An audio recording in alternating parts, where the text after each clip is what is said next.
Bonjour et bienvenue dans cette vidéo. Aujourd'hui, je vous propose ma recette simple et rapide d'un gigot d'agneau rôti au four tendre à souhait. Pour cette recette, j'ai choisi des épices citron poivre, un mélange d'épices barbecue, de la moutarde, des gousses d'ail, du sel, du thym frais, de l'huile d'olive. Évidemment, vous pourrez rajouter d'autres épices que vous aimez. Et bien sûr, qui dit rôti de gigot d'agneau dit bon gigot d'agneau. Pour ma part, j'ai choisi un gigot d'agneau d'environ 2 kg. Et donc pour la recette, j'ai commencé par mélanger toutes mes épices dans un même récipient afin de les mixer. Donc il est vraiment important de choisir des épices que vous aimez pour que le goût reflète ce à quoi vous vous attendez. En gros, la mixture que je vais obtenir, ou enfin que j'ai obtenue, a été ma marinade.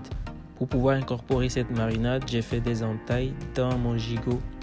Pour cette raison, il est vraiment important de bien choisir son gigot, un gigot tendre, un gigot jeune. Vous pourrez demander à votre boucher pour que la viande puisse vraiment absorber votre marinade et vous renvoyer le goût comme vous l'espérez.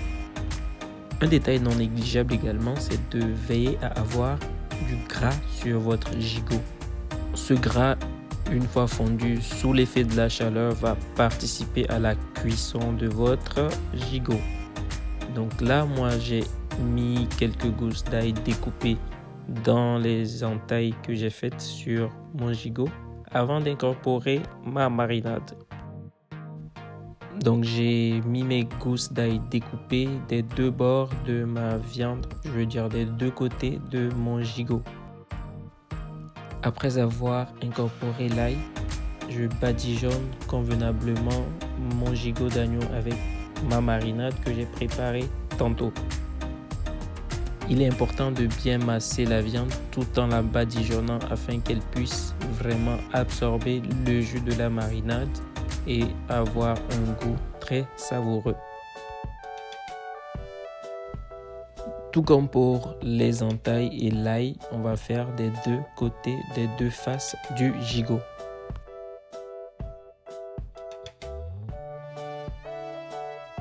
Une fois terminé, on va maintenant emballer notre gigot dans du papier cuisson dans un premier temps.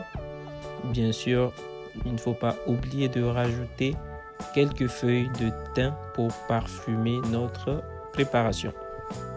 Ensuite, on va bien enrouler, bien emballer notre gigot avec du papier cuisson avant de rajouter le papier aluminium.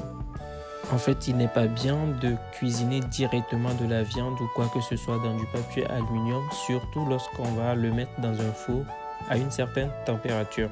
En effet, au-delà de 400 Fahrenheit, autour de 200 degrés Celsius, l'aluminium peut réagir avec le sel contenu dans nos aliments et transférer des neurotoxines. Également, il peut altérer le goût de notre préparation, le goût de nos aliments. Donc, si vous aviez l'habitude de le faire, évitez-le au maximum. Ce n'est pas bien pour votre santé. Après avoir bien emballé votre gigot, vous pouvez le laisser reposer quelques heures afin que la marinade et la viande entrent très bien en contact. Mais si vous êtes pressé, vous pouvez le mettre directement au four, le cuire à 200 degrés Celsius pendant 1 heure de temps et ensuite baisser la chaleur dans votre four à 160 degrés Celsius et cuire pour 2 heures de temps. Pour accompagner mon gigot d'agneau, je n'ai pas cherché loin, j'ai juste voulu faire des légumes au four. J'ai donc acheté des patates grelots, du haricot jaune. À la base, je cherchais du haricot vert, du poivron, des tomates, de l'oignon et comme vous le voyez, du sel plus du thym. Évidemment, j'ai tout mélangé, j'ai mis l'huile d'olive et j'ai envoyé ça au four. Avant d'envoyer mes légumes au four, je les ai arrosés de jus d'agneau. Donc j'ai pris un peu de sauce que j'ai obtenue de la cuisson de mon agneau au four que j'ai arrosé sur mes légumes avant de les cuire au four.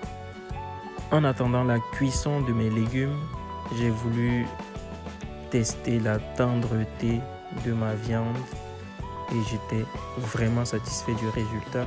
J'ai juste pris une fourchette que j'ai plantée dans la viande et elle se détachait toute seule.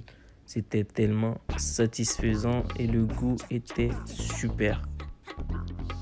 Comme vous pouvez le voir sur cette vidéo, l'os se détache vraiment facilement de la viande et cette viande est tendre, savoureuse, juteuse et tout simplement bonne à manger. Voilà, c'est tout pour cette vidéo. J'espère qu'elle vous aura plu. Si c'est le cas, n'hésitez pas à laisser un like, commenter, partager cette vidéo autour de vous. Et je vous donne rendez-vous dans une autre vidéo. À bientôt.